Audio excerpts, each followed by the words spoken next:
Okay, so let's get started. We're videoing this so that those people who are not here and see that they were coming, not naming you, can watch the later date, or if you come in a bit later and interrupt us. So what we'll do is I want to introduce the AD/ADS model to you, standing for aggregate demand and aggregate supply and economy. And it looks a lot like a supply and demand model, but it's not supply and demand. It's not an individual market, it is all markets. So it's like a model to all the markets.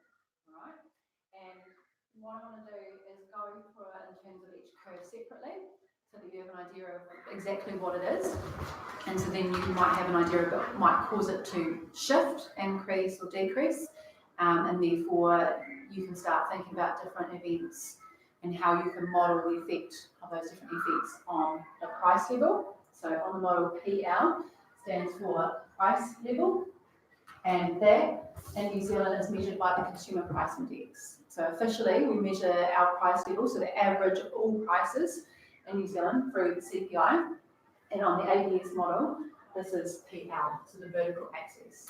There are other price indexes that you can use, so producer price index, the house price index, capital goods price index, and that's like if you kind of want, okay, the CPI is saying generally what's happening with prices in New Zealand. So right now it's like 1.5, I feel, maybe a little bit lower.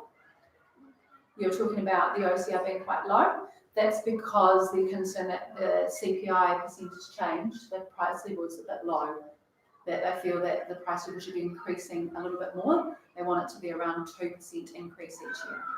So that might be happening, but it might be that in specific areas of the economy, like houses, prices are rising more faster.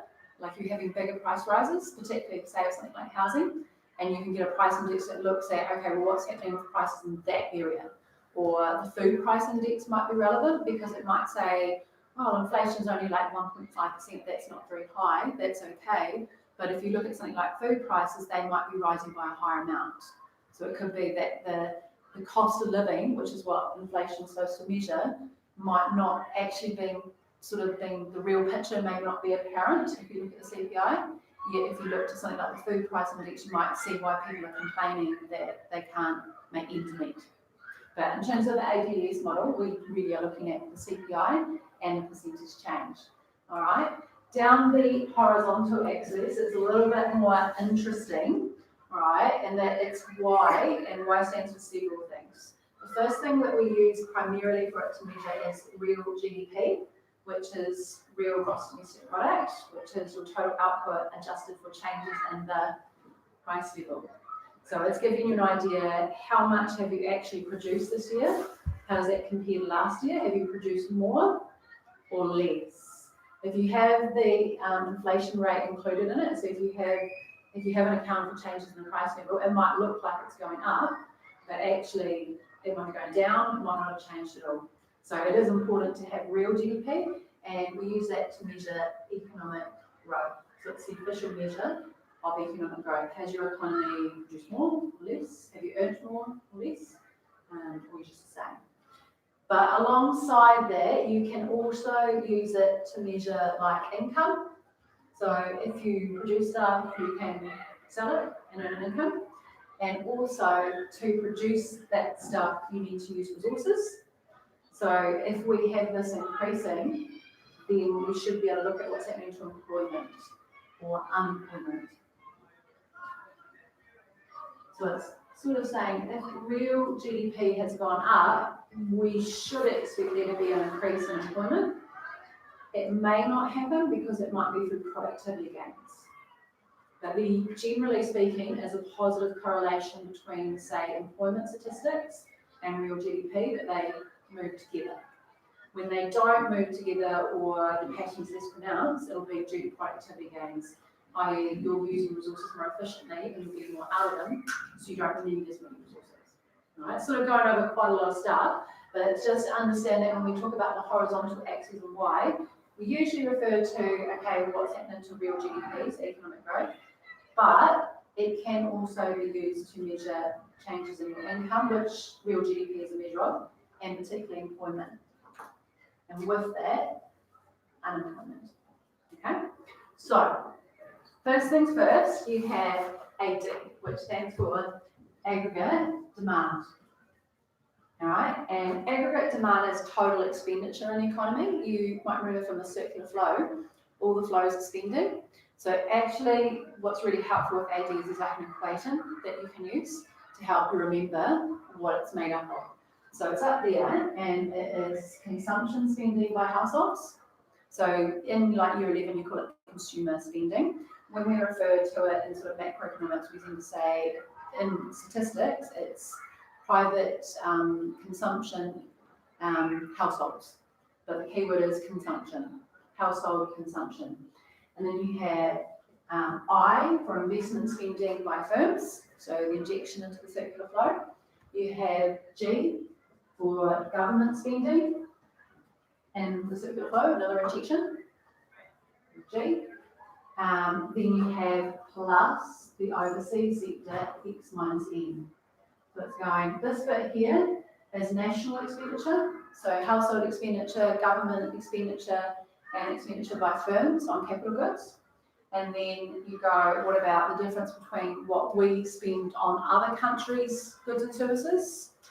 All right, and then what do other countries spend on us? So this is also called net exports. It's also referred to as the balanced trade. It's your overseas sector and the difference between your export receipts, X, minus your import payments. And if it's a surplus, you've earned more than you spent. If it's negative, you have a deficit. You've spent more than you earned for exports. So aggregate demand is all of those things.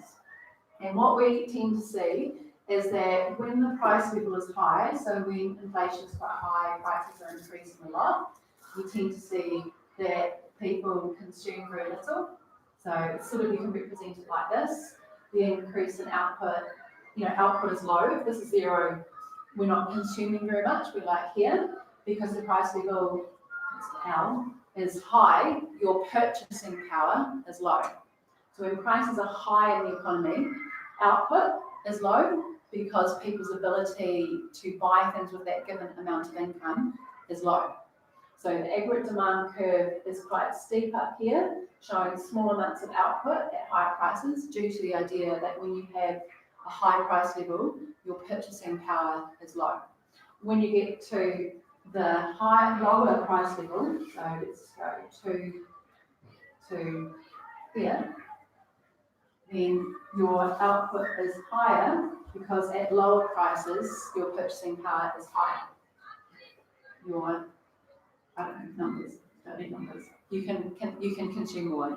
You're spending more because at a lower price, your income, the amount of income that you have to use, can buy more, a given amount of goods. So it just is showing that at high, at the sort of steep part up here, you start off high because higher prices mean lower output, whereas lower prices mean high output. There's another thing to think about, which you might remember from monetary policy, that at high prices, people need more cash, need to hold more cash. So there's less money available for savings. You've got to hold more cash in hands. And so that tends to mean that interest rates need to be higher. So when interest rates are higher, people spend less. So I probably don't need to tell you, your transactional demand for cash is quite high. So at a higher price, if you need to hold more cash, you demand more cash for spending. And so that puts limits on what cash is available. So to kind of ration that, you tend to have interest rates go up. And when interest rates go up, consumption falls, investment falls, and our exchange rate goes up. So our export receipts fall. I don't know that you need to know that. We can probably get into that later. Probably that's not helpful for today, but there's a concept about when you have low prices, you don't need to hold as much cash.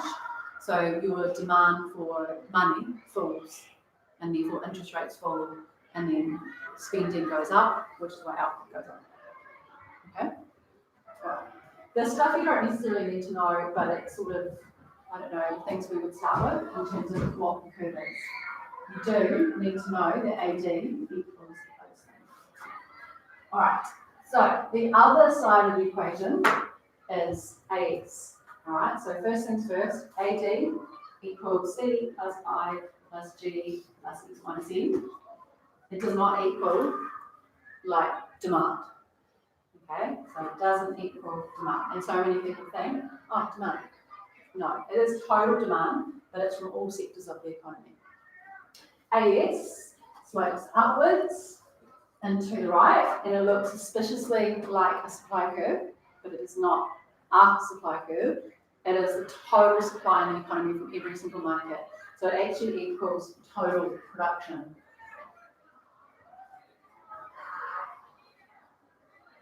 You might have, did you learn the quantity theory of money when you did the military voice change? No. So aggregate demand is total expenditure, M times V, whereas P times Q, nominal GDP, we're looking at total production, the AS curve. So if you think about the quantity theory of money, the M times V side is AD, the other side is your AS. Okay? So here, when we look at total production, we're looking at like total production from everyone in the economy, all the firms, all together. And what we tend to see here, and this is what I meant about the shape of the curve, this is something that will be important for you to know, is that low levels, so when we're sort of on the flat section, this is quite flat here compared to there. It's not that flat, but it kind of is. All right, if you were to try, this is say your price level, you start here, and this is your output. If something happens and you need to increase production, what will happen is that you increase your output, so we shift alongside the curve from here to here, but there's like a really minor change in the price level, right? So at the low levels of AS, you can increase your output with a relatively small increase in the price level.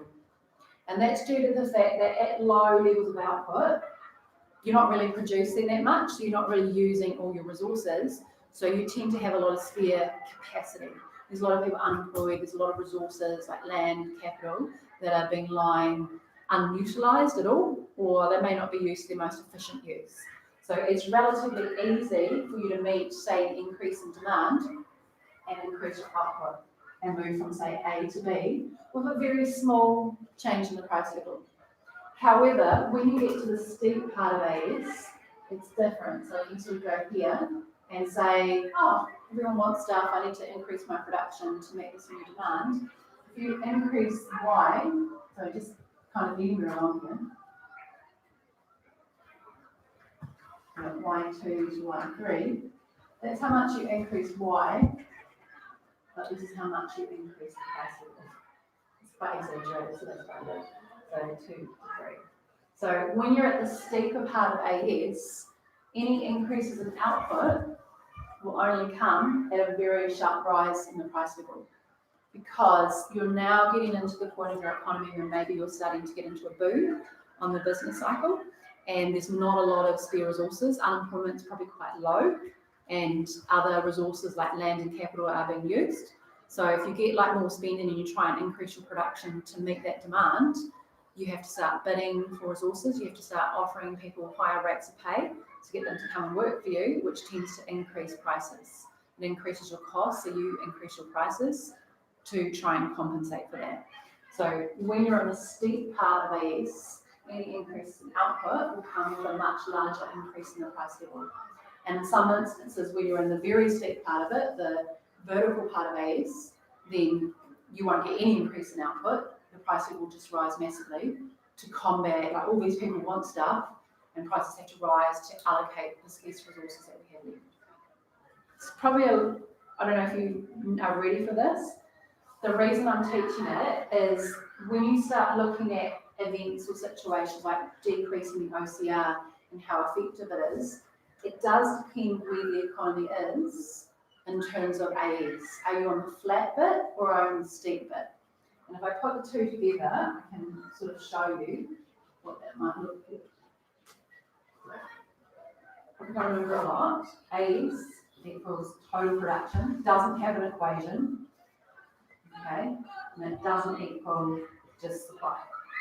We put them together, here's your AD curve, so it's downwards and to the right, showing higher output with lower prices, and in AS, it's just, I don't know, like this. So you notice it's often quite flat, then it starts to rise, and actually at that point at the end, it becomes vertical. And usually you might see something like this. And when you draw this model, it's a good idea to do this. So you put wave, or you actually can also put LRAS, long run aggregate supply. In the long run, there is a finite amount of resources. At any given time, the country has a fixed amount of land, people, capital, entrepreneurship. There's only a set amount. Your technology is fixed. That particular, it does change obviously over time, but we're saying kind of at one point in time, there's a limit to how much you can produce. So we say that in the long run, aggregate supply becomes vertical because you've reached your productive capacity that limits to what you can produce. The other name for that is full employment. YF, full output. Same. Okay, nothing too much. You can use a PDF model to show that, which you might have used in your course, and sometimes you might have talked about productive capacity. Similar concept. So YF, you need this when you're doing scholarship, if you're using ADS model, is full employment. It also equals long run aggregate supply. In the long run, your aggregate supply is fixed. You can only produce that much. And so we're kind of saying that if you're at that point, then if someone comes along and tries to spend lots of money, it's just going to increase the price level because you don't have the ability to produce more. So it's the idea of fixed constraints. That can change when you get more people, discover more land, technology changes, but we do kind of take that assumption that an economy is fixed. And you can kind of relate it to the business cycle. If we kind of like this. This is the percentage change in real GDP. And when you're kind of here, this is towards the peak of the business cycle. Boom. And then here's a recession because it's 2/4 of negative economic growth.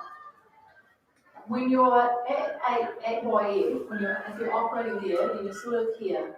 It's kind of like a line you can put in here that's called potential output. It's saying this line here is like a line graph that represents your economic activity, your percentage change in real GDP. This green line is the limit, what you're capable of producing. If you start to get the black line hitting the green line, you've reached your limit. And all it's going to do is be inflationary, which is why you can have what's called an inflation gap. Right? What we have here is what's called a recessionary gap, because your current level of output is here, and that's your potential. So you have not used all your resources. You have resources that are left idle, and that tends to happen in a recession. In a recession, you have lots of spare capacity, you tend to have quite high unemployment because your resources are not being used. That's why here to here is called a recessionary gap. And it tends to be deflationary in terms of the effect on prices, because with lots of spare output, prices tend to fall because people are unemployed, they're not spending. Enterprise firms have to decrease their prices to try and stimulate, try and get people to buy stuff. But then, of course, it's a bit of a cycle. Then if you decrease your prices, you decrease your profitability, you have to decrease your output, decrease your demand for resources, and incomes fall further, which then further people stop spending. So pretty much in a recession, you tend to have deflation. People aren't spending, prices tend to fall. In this case, prices can still be rising, it's just you're not using all your resources. So therefore we say you have a recessionary gap, and it means that you have unemployment. If you have this type of situation, you have to have unemployment, because if you're at wave, if this intersection was here, you'd be using all your resources. Everyone who's able to work is employed, and they'll be employed efficiently. If you're here, you have unemployment. So this is how you can show unemployment on this model. Okay? It's quite a lot. Yep. All right. So what we're looking at is where the two intersect is the current position of the economy. It's equilibrium, but it would show the current inflation rate. So this would represent the current rate of the CPI percentage change, so 1.5. and this would represent the current rate of real GDP in the economy. So your figures for inflation and economic growth. What you need to look at is understanding how this model works and then what causes them to shift. So if aggregate demand shifts out and to the right, you have an increase in aggregate demand. If it shifts in and to the left, you have a decrease in aggregate demand. Then if you have a look at the other way, if you have a shift of A's to the left, then that's a decrease in A's. And if it increases and shifts out to the right, that's an increase in A's. So your job, and it's too much to go into one tutorial, is what can cause these curves to shift, and then what does it do to the price level and your output and things like employment. So like with scholarship, they're going to say the government could do this, this and this. What's it going to do to say the price level or employment? To do that, you need to understand what it means by them shifting, but what causes them to shift. So to help you in your journey, you are going to use your workbook and you're going to look through some scenarios, but you need to go back to this equation for AD. So for aggregate demand, it's easier. Anything that affects households and their ability to spend, their consumption, affects AD. Households and consumption is the biggest part of aggregate demand, so it's about 60%. If you think of this as an equation, this is the biggest component. So if there's an increase, for example, in this, then that's going to increase. Right? And interest rates is a really good example of something that can cause household consumption to rise. Investment spending is by firms on capital goods. So what makes them more or less willing to take out investment? Think research and development, expanding, starting a business. All these things are when they take out loans to buy capital.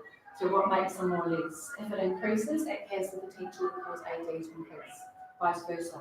This one is the government, and so you're looking at things like taxation or spending by the government. That's going to affect that variable. If they do tax cuts, that does not G directly, it actually would affect C. You get more disposable income. But if you give tax cuts, that can mean less revenue. So it could flow on to less government spending. And that's kind of like a big thing, like a contra, they might be talking about it soon.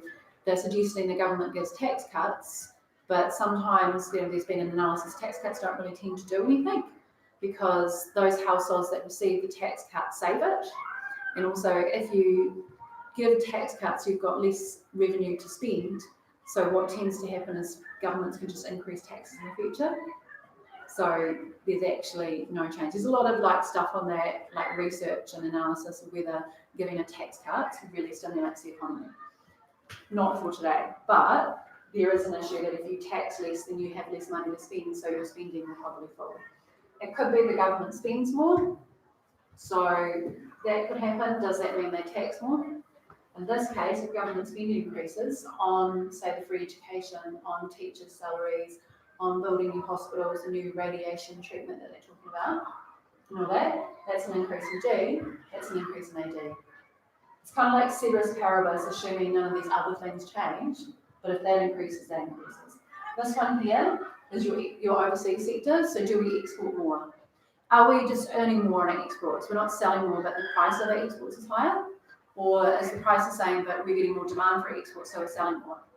That can cause export receipts to go up. Are we importing more? Are we importing less? Are we paying more for our imports? That can affect the value of our import payments. A really big one with this that you might be aware of is the exchange rate. And the exchange rate has a very positive relationship with net exports in terms of right now we're looking at a low exchange rate. It's really good for exporters. It's not good for importers. So a low exchange rate is ideal if you want to increase your net exports, which is why China tends to make their exchange rate really low. And I think they're actually doing this now as like a retaliation to the US. I heard some talk about it the other day, that China's deliberately making your exchange rate go lower to favour exports over imports. And they're doing this to kind of say, stuff you, America. Okay, so it's like a trade war thing. But the problem with that is that it has effects for us. All right, so that's aggregate demand. AS, there's no equation, like in terms of like what causes it to go up and down. But although it doesn't equal supply, the factors of supply are still relevant. Cost of production is the biggest one. If something affects firms' cost of production in the economy, like petrol, oil, transport costs, like wages, that's a big one, then it's going to affect the cost of production, which can then affect AS. So if it increases, goes down. If it decreases, goes down. All right, so cost of production, and I'll put beside it disclaimer, profitability. So anything that reduces your profitability affects your willingness to supply to the entire market. If it's enough to affect most producers in the economy, it affects AS. If it's just one producer, it doesn't have any. If it's just like a little market, it's not going to affect the economy. If it's a big market, it can affect the economy. Productivity, national productivity is a big one. That can affect AS. We tend to look at productivity increases, that increases AS, that reduces costs. So AC can go down and that can increase profit. Some people like to talk about economy of scale. If you achieve productivity, you're able to produce more of a given level of input. So therefore that can mean that your average costs fall and you achieve economies of scale, which means you're able to increase your profitability. That's a big one. What we don't really talk about a lot is that productivity can decline through sickness and failing technology.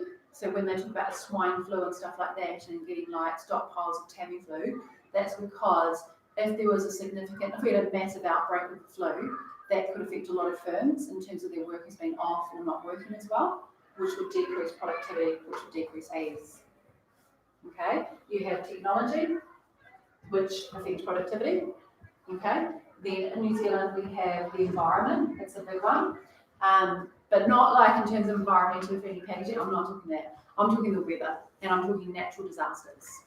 Other things, the government, minimum wage laws, the 90-day trial period, health and safety regulations, any regulations that basically impose costs or decrease costs. Trade agreements can affect this. All of them, exchange rate is trade. So, huge amount of things to go into. Hopefully you have a little bit of a clue what AS and AD is. A little bit. Your next step is, I think, go through the workbook and start trying to identify what causes these variables to change. That's not easy, okay? And then what causes these variables to change. And to know the difference, to know when something affects AD and it doesn't affect AS, or to know when there's something that can affect both. So interest rates, for example, can affect both. The exchange rate can affect both. So there are ones like that are well, actually, it can be both. Okay, so if you do that, then next week we can look at analysing some different examples and looking at how they affect. Okay, and if we are predicting fiscal policy this year, we can probably focus on things like that. Okay, how's that? Good. All right, so I'll stop this. You can watch it later if you are feeling a bit bewildered or you didn't come.